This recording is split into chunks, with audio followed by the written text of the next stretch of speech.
우리 옆 사람하고 인사합니다. 건강하십시오. 잘 되시기를 바랍니다. 할렐루야. 우리 오른손 주먹 잡고 선언합니다. 할 수 있다. 하면 된다. 해보자. 할렐루야. 전염병에서 해방되시기를 주님의 이름으로 축복합니다.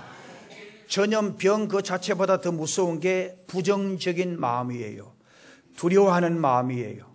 우리 주님이 우리와 함께 하시면 병도 이기고 그리고 어떤 병도 이길 수 있는 줄로 믿습니다. 제가 며칠 전에 어떤 권사님을 만났습니다. 이 권사님은 자기 몸에 너무 몸이 마르고 문제가 생겨서 병원 가서 진단을 하는데 암이 온몸에 퍼진 거예요. 한 가지만 아니고 몇 가지 암이 와서 퍼졌는데 이건 과학적으로는 불가능한 일이에요. 그래서 이 권사님은 우리 하나님은 감기나 암이나 우리가 볼 때 암은 무섭고 감기는 안 무섭다라고 보는데 그는 우리 하나님께서 하시면 감기나 암이나 똑같다 이렇게 믿고 하나님의 성전 제단에서 간절히 기도하고 간구하는 가운데 성령의 불 받게 되어지고 성령의 불 받게 되어져서 암병이 깨끗하게 고침을 받고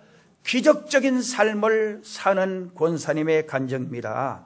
사랑하는 성도 여러분, 두려워하는 마음이 더 안 좋아요. 전염병이 와도 걱정할 것 없어요. 하나님이 도와주시면, 하나님이 지켜주시면 능히 극복하고 이길 수 있는 줄로 믿습니다. 불안해하지 말고 두려워하지 말고 그리고 반드시 하나님께서 이 병을 물리쳐 주시고 우리 하나님께서 이 땅에 온 백성들에게 더 좋은 은혜와 긍휼을 베풀어 주실 줄로 믿습니다. 그 다음에 가뭄이 얼마나 심한지 몰라요. 가뭄이 경상북도 북부 지역과 강원도, 충청도, 경기도, 북한 지역은 100년 이래 이런 가뭄이 오지 않았대요. 100년이라는 말은 이런 가뭄이 거의 없었다라는 거예요.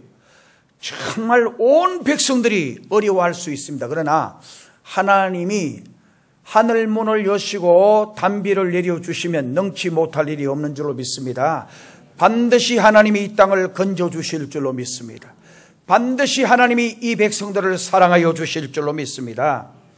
우리 인생이 뭐냐? 성경은 우리 인생, 우리 인간의 삶은 풀과 같고 그 영광이 풀의 꽃과 같으니 그렇게 말을 했어요. 풀과 같고 영광이 풀의 꽃과 같으니 풀은 마르고 꽃은 떨어지되 풀도 마르고 꽃은 떨어진다. 인생의 삶은 영원하지 못하다라는 것을 우리에게 말씀해 주는 거예요.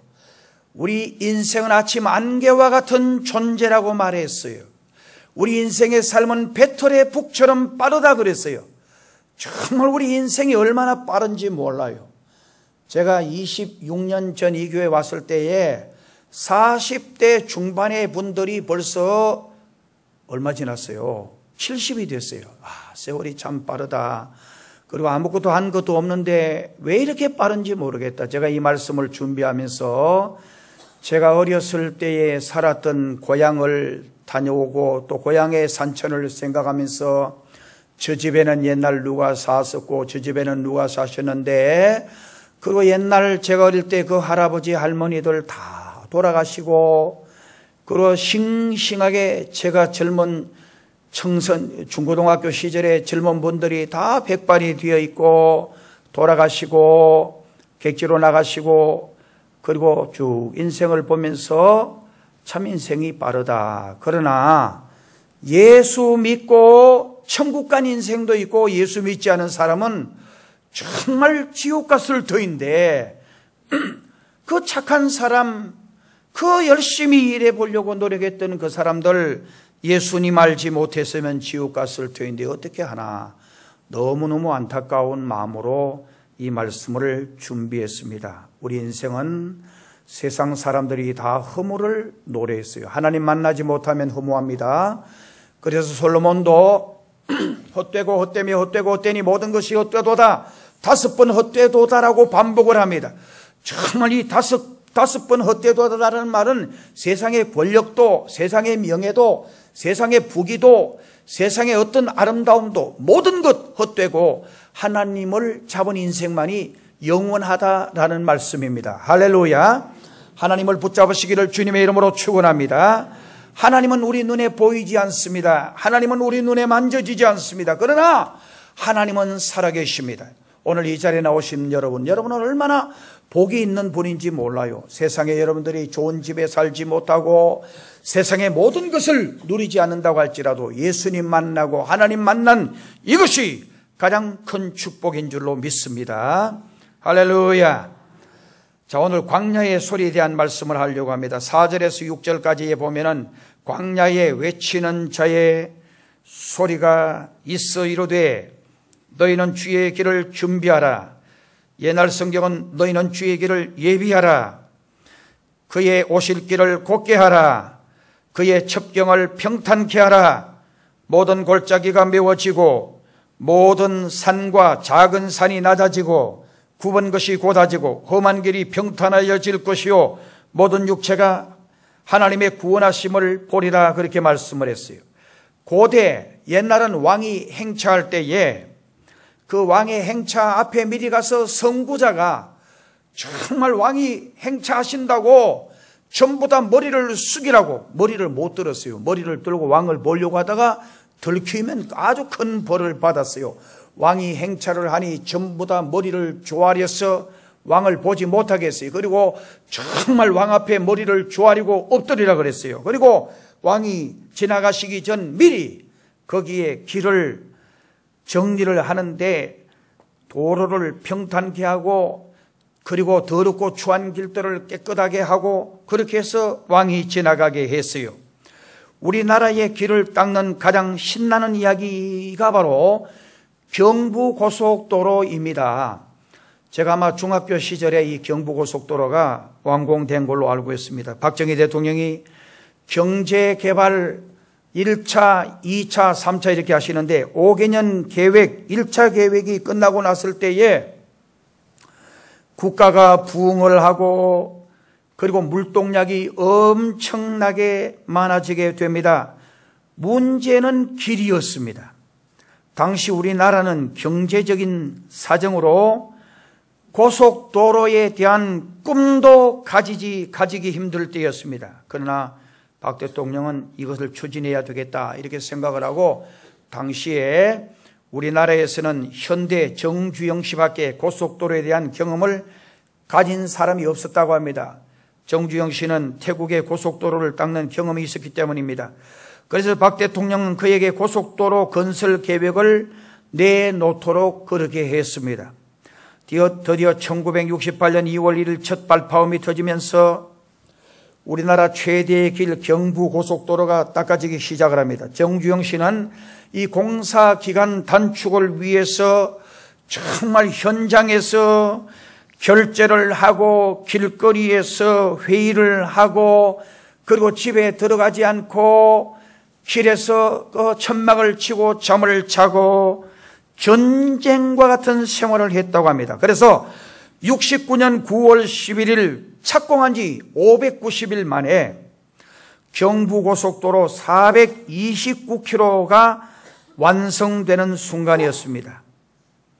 여러분 놀라운 이거 고속도로 건설할 때 얼마나 방해하는 사람이 여러분 생각해 봐요. 그 당시는 농경사회인데 그 고속도로를 낸다고 논밭을 다 이렇게 하니까 거기 농사만 지어도 엄청나게 나올 터인데 정말 왜 저런 짓을 하느냐. 저도 가끔씩 차를 타고 이렇게 가다 보면 우리나라 길이 얼마나 이제 좋아졌습니까? 호남에 가도 좋고 강원도 골짜기 가도 좋고 어제 우리 옥계 골짜기에 우리 재정부 건축위원들이 거기 가는데 갈 때는 이쪽으로 강구로에서 넘어갔다가 올 때는 어디로 왔냐면은 그쪽 위로 좀 올라가서 다시 삼사 쪽으로 해가 넘어오는 장사 쪽으로 넘어오는 길이 있어요. 시골길인데도 얼마나 길이 전부 다 포장도로 되고 잘 돼 있어요. 얼마나 길들이 잘 돼 있는지 몰라요. 우리나라 길이 세계 어디 내놓아도 이제는 부족함이 없어요. 너무너무 잘 됐어요. 근데 이 길이 좋아야 여러분 1년에 길에서 아마 소비되는 기름 연료비만 10몇 조가 된다 그래요. 얼마나 여기에 이거 절감되면 얼마나 경제적인 효과가 많겠느냐. 비가 올 때 옛날 일본 사람들은 발이 빠지지 않게 하려고 굽이 높은 나막신을 개발해서 신었다고 합니다. 그러나 비가 올 때 로마 사람들은 길에 대리석을 깔아가지고 누구나가 자유롭게 다니도록 길을 닦았습니다. 당시에 전쟁을 통하여 잡아온 노예들에게 길을 닦도록 했는데 만일 그 길이 무너지거나 정말 부실하면 그 노예의 책임자를 죽여버렸습니다. 그러니까 그 당시에 만들어진 2000년 전에 만들어진 그 길이 여러분 저 유럽 쪽으로 여행을 가보시면 아직도 그 길이 정말 2000년 전 만든 길인데 아직도 그 길이 너무너무 좋은 길로 남아있는 길이 있습니다. 왜냐하면 너무 완벽하게 만들었기 때문입니다. 여러분 이탈리아 가서 밀라노라든지 이쪽에 가보면은 2000년 전 그때 마차들이 막 다니다 보니까 그 대리석 바위 돌이 이렇게 길이 이렇게 파여져 있는 것을 보면서 지금도 아직도 2000년 전 그 길이 그대로 있는 거예요. 여러분 이스라엘 가서 성지순례 가서 거기 문들이 예루살렘에 그 성에 있는데 그 시온성의 성, 그 성의 문들이 여러 개 있어요. 동쪽으로 동쪽으로 나 있는 예루살렘에서 그 감남산 쪽으로 나 있는 동쪽 문을 골든 게이트라 그래요. 황금문이라 그래요. 그 문 외에 작은 문들이 뭐 많이 있어요. 그 중에서 들어가는 자파 게이트라고 요빠문이라고 하는 그 문이 있는데 거기 딱 들어가는 왼쪽에 안에 딱 성 안 딱 들어가면 바로 안쪽 왼쪽에 정말 무덤 2개가 딱 놓여 있어요. 여러분 그 역사에 유명한 기록이 남아있는 무덤이에요. 헤롯 대왕이 이 성을 짓도록 하고 그 성 책임자를 다 완공하고 난 후에 마음에 들지 않는다고 목을 매달아서 성문에 달아가지고는 일주일간 두고 있다가 정말 그 시체를 내려가지고 그 바로 앞에 무덤을 만들어 놓으면서 누구든지 왕의 명령을 거역하는 자는 이렇게 비참하게 된다라는 것을 보여준 거예요. 그래서 여러분 헤롯 대왕 때에 건축한 건축물들이 지금도 이스라엘에 가면 아직도 남아있는 것들이 많아요. 가이사라 빌립보 지역 쪽에 가면은 바닷가 쪽에 정말 2000년 전 만든 헤롯의 그 수로가 아직도 남아있어요.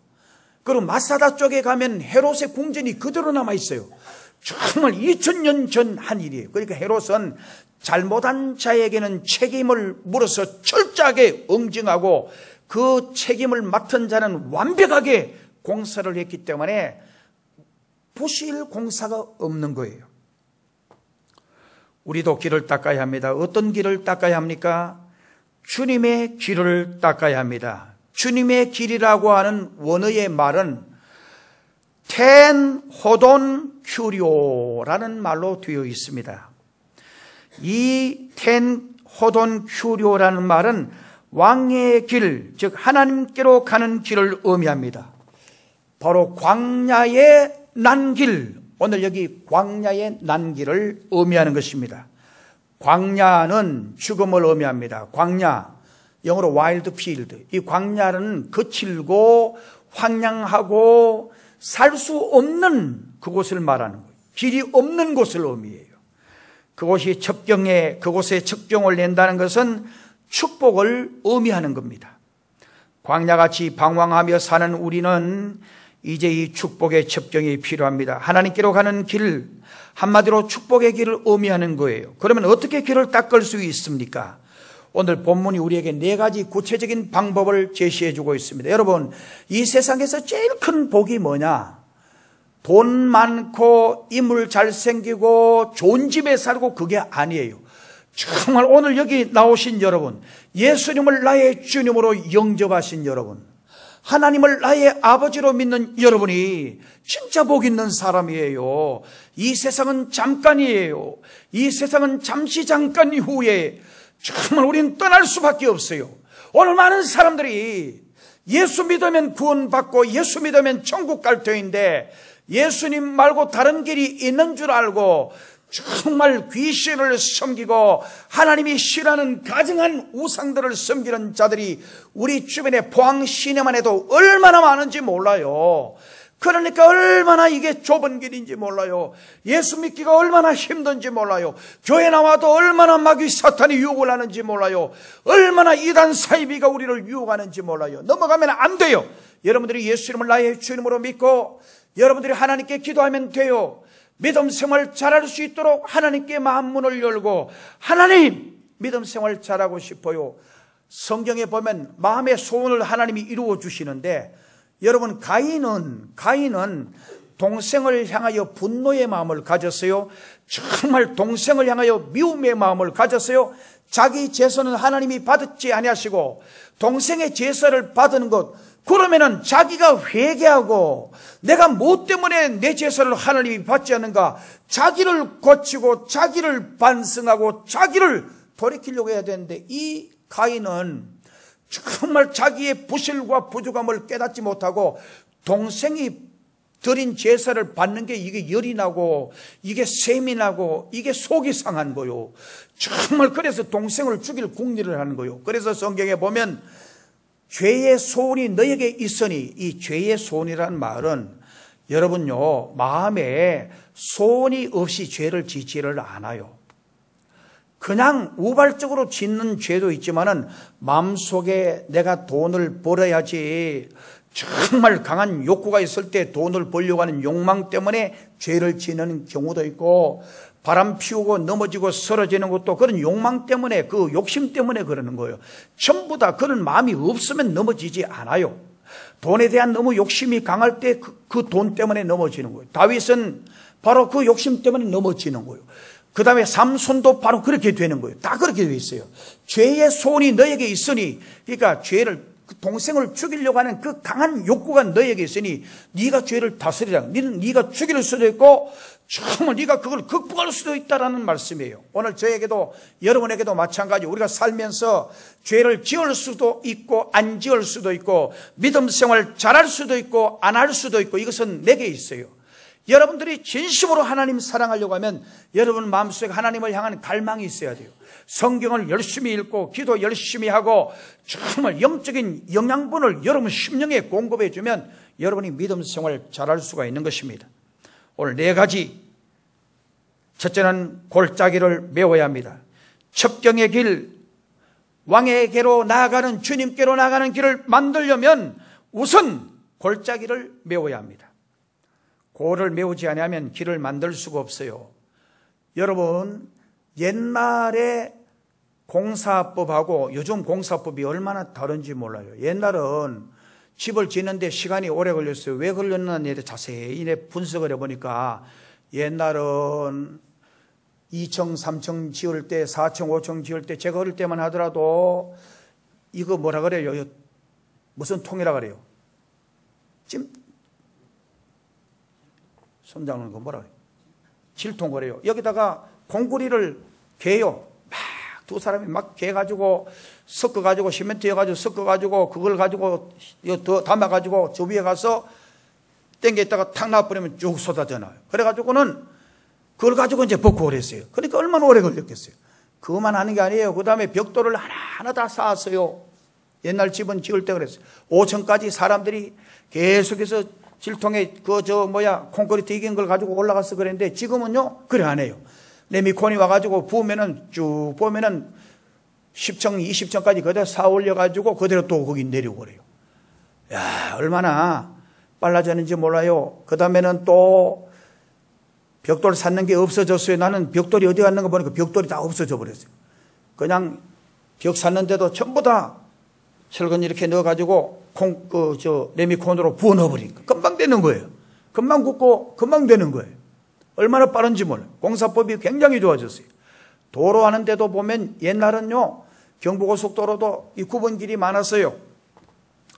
추풍령 지나가서 금강 쪽에도 보면은 빈 9번길인데 지금 전부 다 뚫었어요.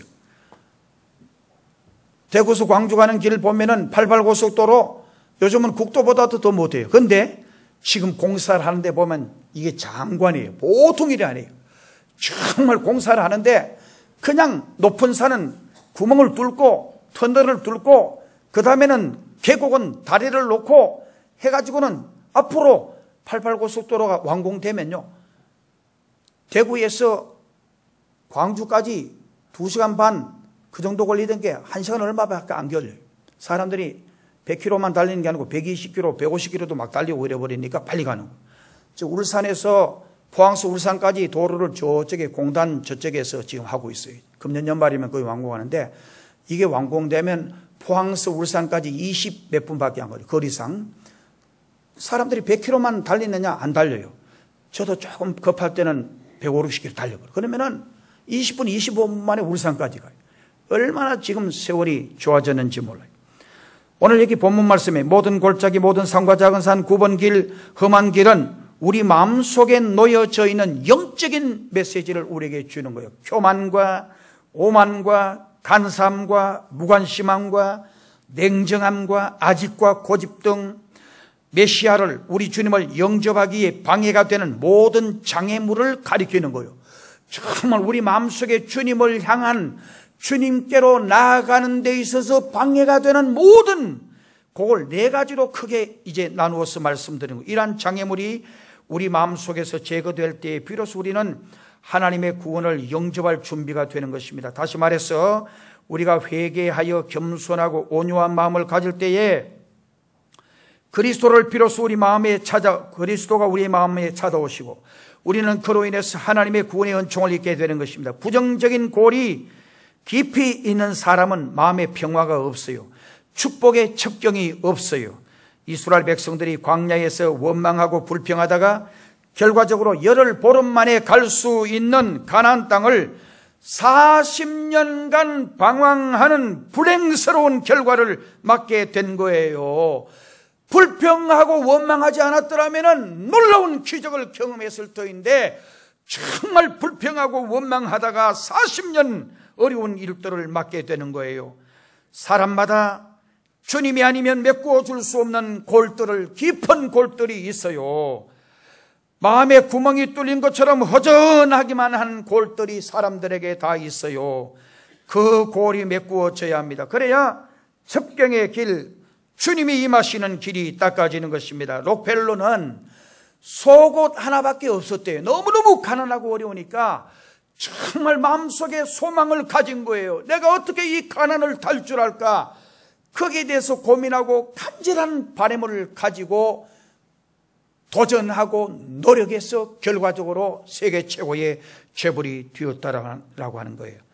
주님은 믿는 자에게 승리를 주실 뿐만 아니라 그 안에 천국을 건설해 주십니다. 다시 말씀드리면 내가 지금 어렵고 비참하고 힘들고 가난하고 찌들어 못 사니까 그대로 내 팔자는 그렇다라고 생각을 하고 그렇게 사는 사람은 불행하다는 거예요. 내가 비록 어렵고 힘들지만은 정말 내가 지금 병들고 상처난 상태이지만 하나님은 내 상처를 싸매주시고 하나님은 내 병을 고쳐주시고 하나님은 내 가난을 물리쳐주시고 나를 반드시 잘 되게 해주신다. 이런 믿음을 가지면 반드시 하나님이 그렇게 해주시겠다라고 하는 말씀이에요. 할렐루야. 그래서 믿는 사람이 행복한 것이 바로 이거예요. 비록 지금 내가 어렵고 비록 지금 내가 힘들고 비록 지금 내가 답답한 상태에 놓여 있다고 할지라도 하나님은 내게 좋은 것 주신다. 하나님은 나에게 풍성한 것 주신다. 그래서 가난한 자에게 소망이 되고 병든 자에게 희망이 되고 상처난 자에게 뭔가 돌파할 수 있는 길을 열어주는 것이 하나님의 말씀이에요. 그래서 여러분, 하나님의 말씀은 축복의 말씀이에요. 그래서 여러분, 하나님 말씀을 받아도 뭐 그게 그거고 이렇게 생각하는 마음으로 기대 없이 받으면 안 되는 거예요. 록펠러처럼 내가 비록 어렵고 힘들지만은 반드시 잘 된다라고 하는 믿음을 가지고 도전하니까 하나님은 그에게 은혜를 주시는 거예요. 요셉은 종의 몸으로 팔려가서 완전히 별 볼 일 없는 사람이에요. 종이 뭐 성공하겠어요? 그의 인생은 끝난 거예요. 보디바를 집에 가서 열심히 일하다가 인정받고 칭찬받고 정말 그 가정의 모든 것 맡아서 잘 되다가 억울한 누명을 뒤집어 쓰고, 그것도 그 종년이 그렇게 한 거 아니에요. 보디발 아내가 직접 그렇게 뒤집어 씌워버린 거예요. 원래는 그게 사형이에요. 제가 주석을 면밀하게 몇 군데를 살펴보니까 왜 보디발이 죽이지 않았느냐? 죽이지 않은 이유는 자기 아내를 못 믿은 거예요. 보디발이 요셉은 절대 그런 놈이 아니라고 그렇게 인정을 한 거예요. 그래서 살려줬다는 거예요. 감옥에 가서 3년, 여러분 감옥에 가서 감옥 생활하는데 술 맡은 관은 떡 맡은 관은 꿈에 쓰게 주고, 술 맡은 관은 보고 이야기합니다. 정말 나가면 내 억울한 사정을 이야기해 주세요. 술 맡은 관은 잊어버렸어요. 이거 3년간 잊어버렸어요. 이 절망적인 순간이에요. 하나님은 이 절망적인 순간에도 역사하시고 간섭하시는 분인 줄로 믿습니다. 그래서 우리 예수 믿는 사람은 절대 희망의 끈을 놓지 않습니다. 우리 예수 믿는 사람은 절대 절망하지 않습니다. 희망이 보배고 희망이 보약이고 희망이 축복인 줄로 믿습니다. 여러분 살면서 좌절하고 절망하면 이게 가장 큰 무서운 병이에요. 희망 가지면 반드시 일어나고 잘되게 되어질 줄로 믿습니다. 여러분 주님을 믿는 자에게 우리 주님은 승리를 주실 뿐만 아니라 그 안에 천국을 건설하기를 원하십니다. 사람의 마음속에 하나님 나라를 지으시는 것입니다. 사람의 마음처럼 넓은 곳이 없어요. 너무 넓기 때문에 채울 길이 없어요. 아무리 돈이 많아도 마음이 차지 않아요. 여러분 돈 많이 벌면은 만족할 것 같아요? 절대 안 그래요. 돈 많으면요, 그 다음에 뭐 하려고 그러는지 차 좋은 거 살려고 그래요. 돈 많으면 차 좋은 거 타고 다니면 만족할 것 같아요? 안 그래요. 또 그 다음에 뭐 사느냐? 집이 좋아야 돼요. 정말 집도 여러분 50평에만 살면 만족, 천만에요. 50평 우째 만족해요. 50평 살다가 한 달, 서너 달만 가면은, 야, 90평이 더 좋다. 90평 집에 가서 보고는 또 놀래 자빠지는 거예요. 90평 살면 만족해? 안 그래요. 200평짜리를 원해요.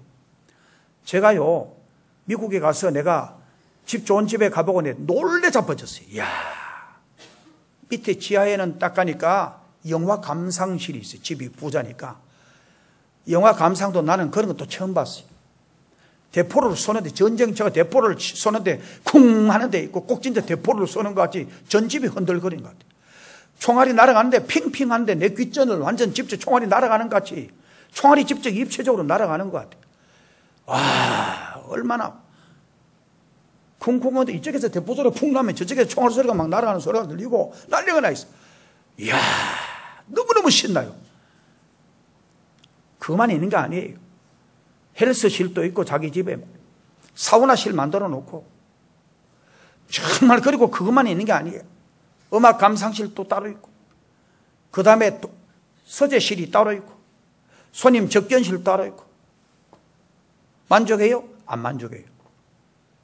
집이 더 커야 된다 그래요. 사람은요 돈으로 만족 못해요. 세상에 다 주면 만족할 거 천만에요. 만족 못해요. 사람의 마음은 온 세계를 다 집어넣어도 그 부족해요. 얼마나 넓은 공간인지 몰라요. 너무 넓기 때문에 채울 길이 없어요. 정말 그래서 만족을 못해요. 아무리 돈 많아도 마음이 차지 않아요. 무엇으로도 채울 수 없는 넓은 공간이 사람의 마음입니다. 그래서 주님은 내 안에 천국을 건설하기를 원하시는 것입니다. 마귀를 따라가면 마음도 좁아지고 성격도 좁아지고 소망도 감사도 좁아지게 되어 있습니다. 그러나 주님을 내 마음에 모시면 내 안에 천국이 되어서 마음이 넓어지는 거예요. 그리고 너무너무 감사와 기쁨으로 충만하는 거예요. 별것 아닌데도 감사하다는 거예요. 정말 별것 아닌 거 먹으면서도 너무너무 고맙다는 거예요. 감사하다는 거예요. 어떤 서울에 어떤 굉장히 돈 많은 그 부잣집에 바로 2층에 세 사는 사람이 있었는데 그 이분이 교회 등록을 했어요. 그래서 왜 등록을 했냐 물으니까 우리 집에 2층에 세 사는 사람이 가난하고 별로 없는데도 없으면 없어서 그래도 감사하다고 그러고 작은 것 하나도 늘 감사하고 너무너무 얼굴에 웃음이 가득하고 없는데도 늘 감사하다고 하는 거 보고 그래서 어떻게 해서 그런지 아니까 예수 믿으면 예수님을 내 마음속에 모시면 병들었어도 감사하고 건강해도 감사하고 할렐루야. 따라합시다. 매사에 감사하자. 정말 얼마나 감사해요.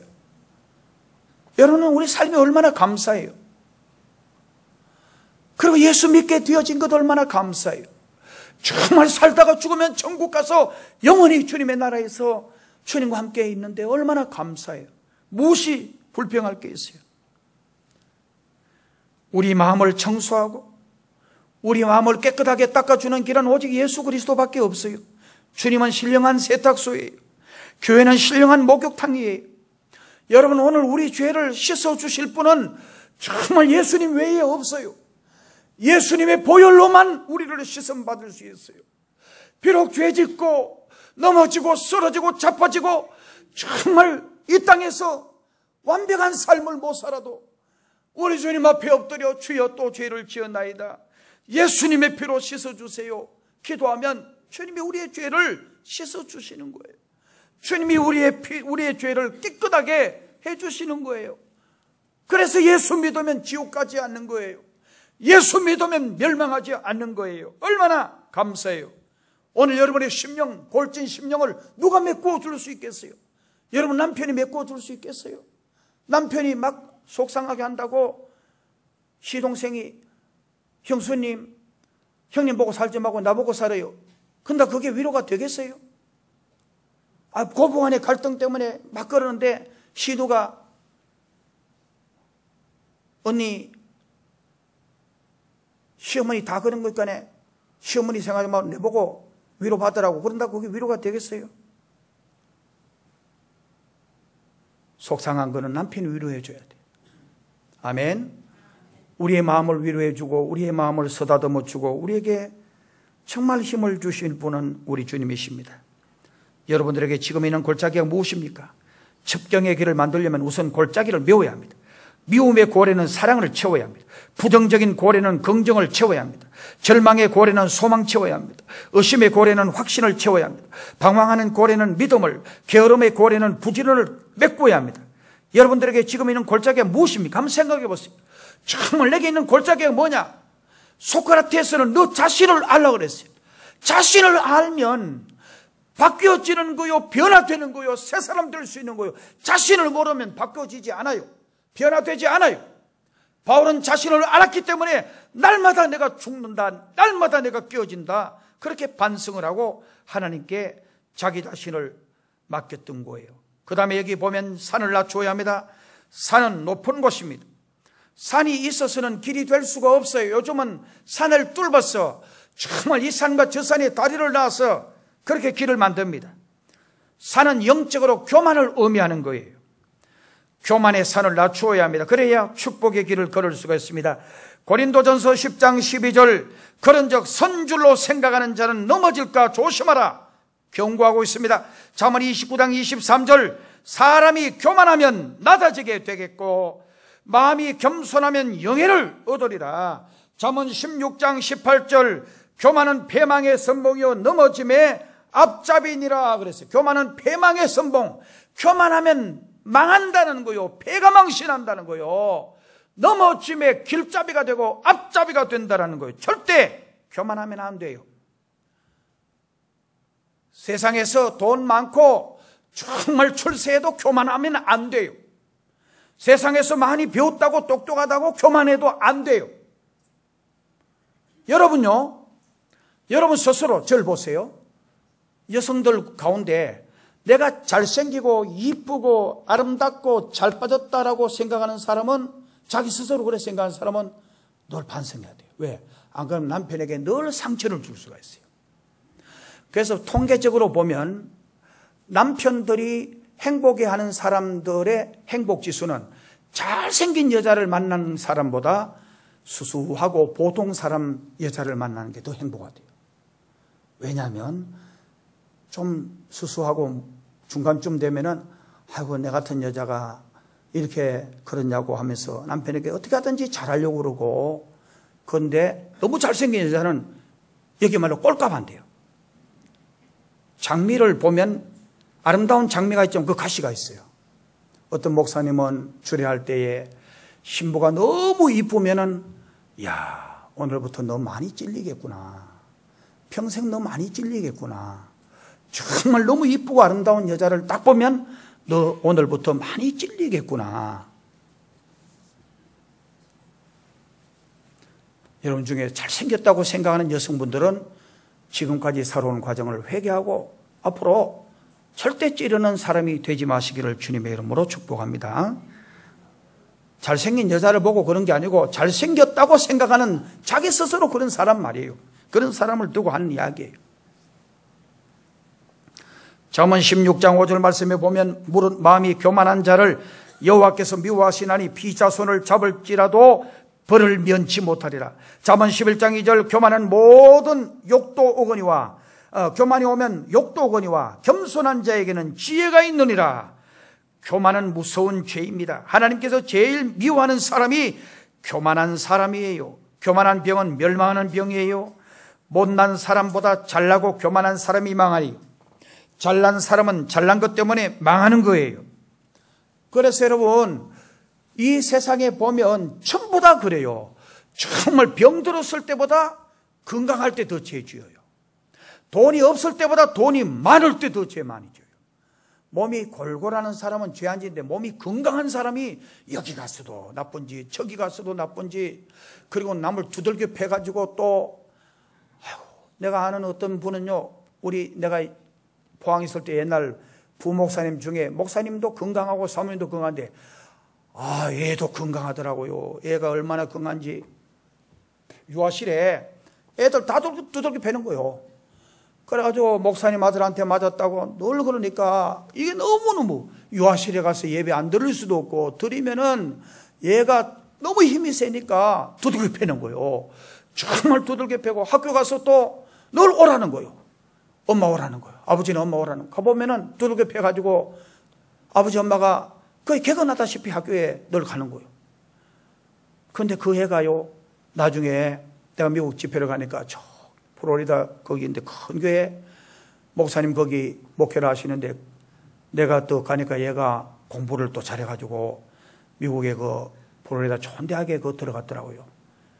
플로리다 주립대학 들어가가지고 내가 가니까 지가 유아실 담당 맡아가지고 애들 청년이 돼가지고 교사 돼가지고 거기 애들 소 있는데 조용하라 그러고 내가 부흥하는데 그러길래 내가 속으로 야 이놈아 너 때문에 너 엄마 얼마나 상처가 된지 아냐 그런 생각이 그러니까 다 지가 어린 애들 보고 또 조용하라 그러고 그러더라고요. 사랑하는 성도 여러분, 우리가 믿음 생활할 때에 잘난 것 때문에 죄 지는 경우들이 많아요. 힘 있는 것 때문에 잘못되는 경우들이 많아요. 혹시 여러분 가운데 내가 부족하고 내가 가진 것 없고 실망하지 마세요. 하나님 앞에 기도하면 하나님께서 여러분들을 일으켜 세워주실 줄로 믿습니다. 오늘 본문으로 말합니다. 모든 골짜기가 메워지고 모든 산과 작은 산이 낮아지고라고 그랬어요. 모든 골짜기가 메워져야 합니다. 그리고 높은 산이 낮아져야 합니다. 그리고 작은 산도 낮아져야 합니다. 그것은 깎아내리는 작업, 영적으로 우리의 심령을 두들겨 패고 정말 말씀의 방망이, 말씀의 칼, 말씀의 불로 우리의 심령을 두들겨 패고 내려서 깎아내릴 때에 하나님의 신령한 세계를 경험할 수가 있는 거예요. 그 다음에는 9번 것을 곧게 해야 합니다. 길을 잘 닦으려면 9번 곳은 될 수 있는 대로 곧게 해야 좋은 길이 됩니다. 이는 9번 마음을 곧게 해야 축복의 길이 된다는 영적인 의미예요. 마음이 9번 사람이 우리 주변에 얼마나 많은지 몰라요. 제가 어제 그저께 TV를 보는데요. 위청하고 아래청하고 층간소음 때문에 우째 싸웠길래 죽이고 부상당하고 그랬더라고요. 죽이고 정말 아래 위청끼리 좀 살다 보면 시끄러울 수도 있고 좀 그럴 수도 있지만 그걸 이해하고 그렇게 하면 되잖아요. 그런데 그걸 가지고 이게 마음이 전부 다 굽어 있어서 그래요. 몇 해 전에 어떤 분은 옆집 사람이 자꾸 싱글벙글 웃는다고 공기총 사가지고 완전히 죽이려고 한 사람도 있어요. 여러분, 우리 주변에 마음이 비뚤어지고 굽어 있는 사람들이 얼마나 많은지 몰라요. 싱글벙글 웃는 게 그게 꼴보기 싫다는 거예요. 잘 사는 사람, 어떤 분은요 자기 차가 좀 좋은 차인데 지하에다가 차를 대는데 차를 완전히 칼 가지고 다 끌고 나는 거예요. 뺑 둘라 옆에 대고 끌고 놓은 거예요. 마음이 다 굽어 있어서 그래요. 마음이 다 상해 있어서 그래요. 비틀어져 있어서 그래요. 정말 남 잘 된 거 보면 배앓이가 아파서 못 견디는 거예요. 남이 출세하고 잘 되면은 배가 아파서 견디지 못하는 거예요. 전부 다 마음이 비틀어져 있어서 그런 거예요.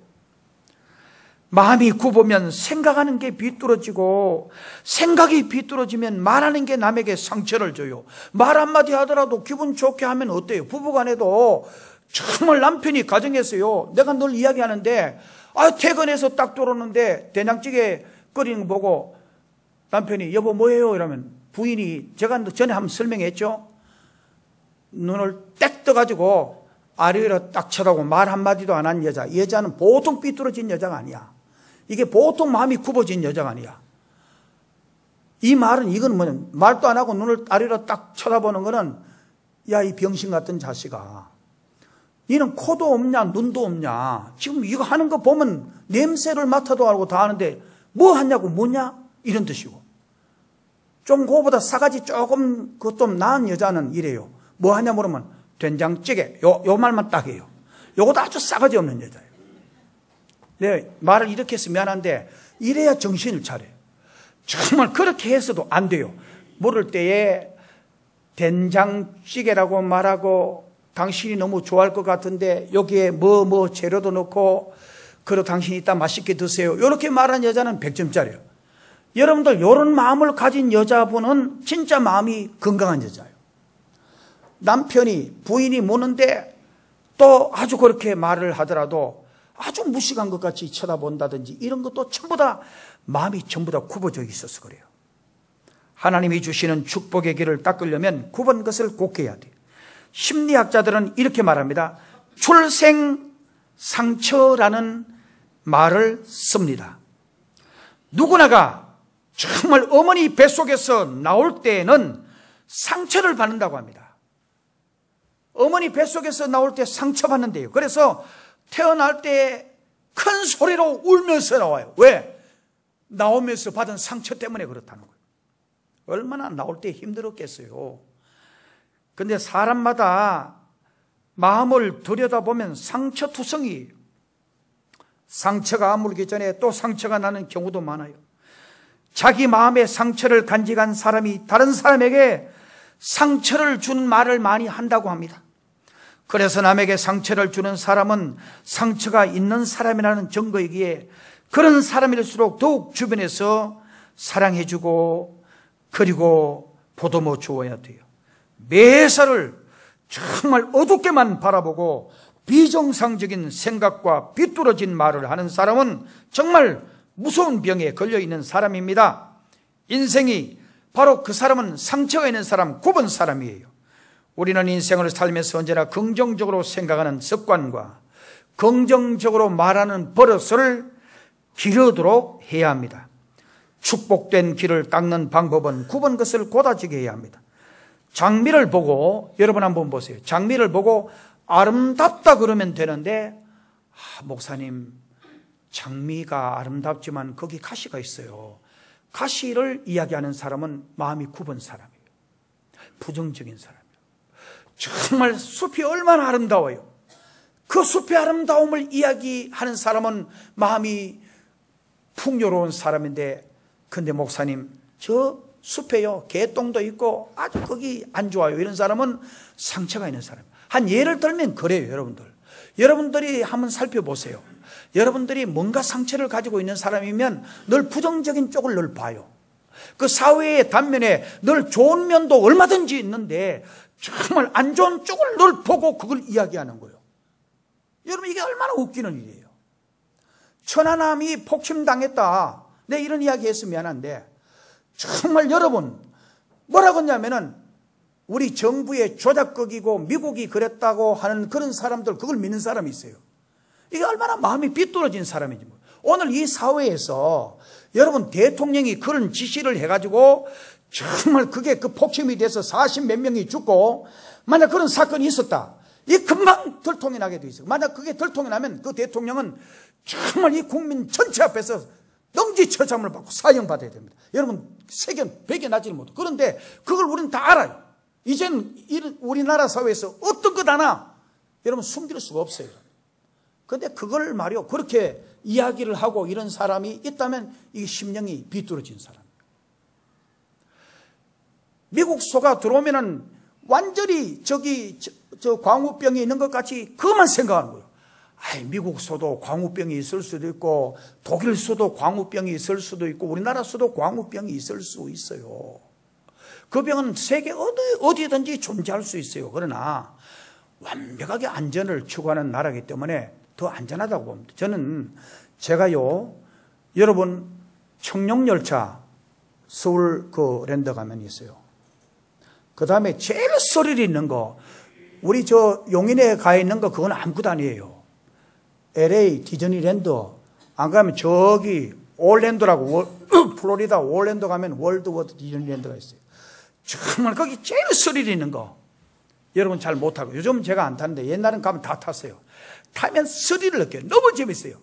정말 위로 척척척척척 올라가는데 꼭대기까지 올라갈 때 저저라 제일 꼭대기 딱 올라가서 이제는 왔구나 생각하면 돼요. 그냥 꽂아 내리는데 미국 게 얼마나 스릴이 있게 남았어요. 우리나라 건 이건 비교가 안 돼요. 용인에 있는 건 그건 비교가 안 돼요.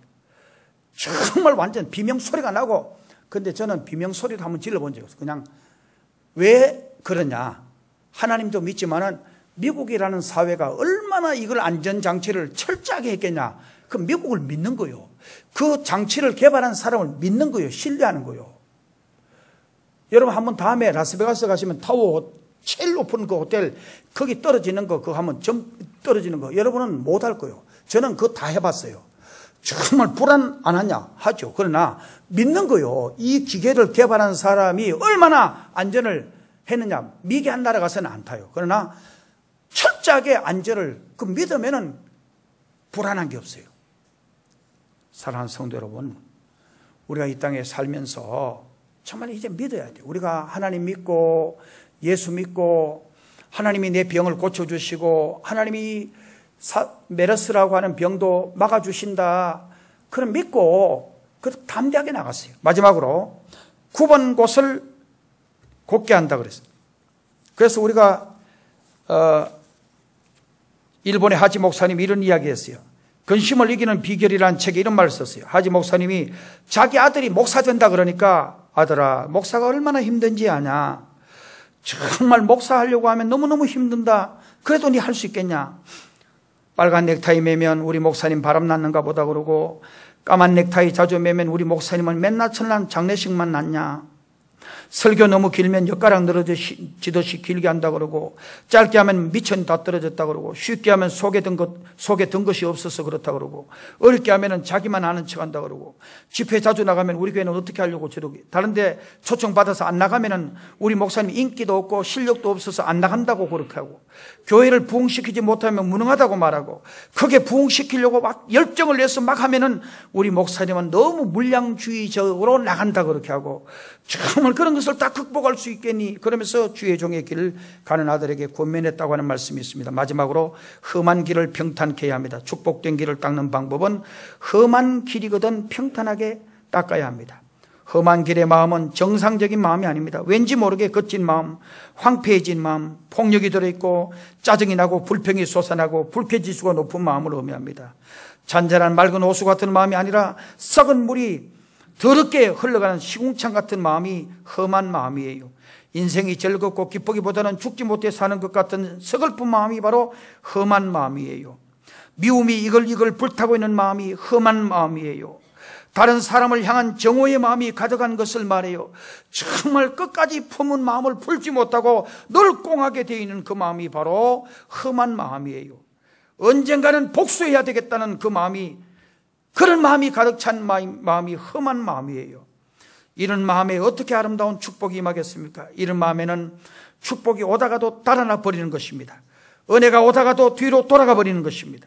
우리도 성령의 충만을 받아 우리의 심령이 험한 마음들을 평탄한 마음으로 바꿔야 합니다. 그래서 바울이 고백한, 나는 날마다 죽는다. 죽어야만, 내가 깨어져야만, 내가 부서져야만 나를 통해서 하나님의 위대한 역사가 만들어 가는 줄로 믿습니다. 오늘 광야의 소리, 하나님께서 여러분에게 주는 그 메시지를 여러분들이 받고 우리 심령이 스스로 하나님 앞에 깨어지고 부서지고 하나님이 기뻐하시는 심령으로 거듭나게 되어지는 여러분 되시기를 주님의 이름으로 축복합니다. 기도드리겠습니다. 하나님 아버지 감사합니다. 우리의 삶을 주장해 주셔서 우리의 심령에 들려오는 주의 메시지를 듣게 하여 주옵소서. 예수님의 이름으로 기도드리옵나이다. 아멘.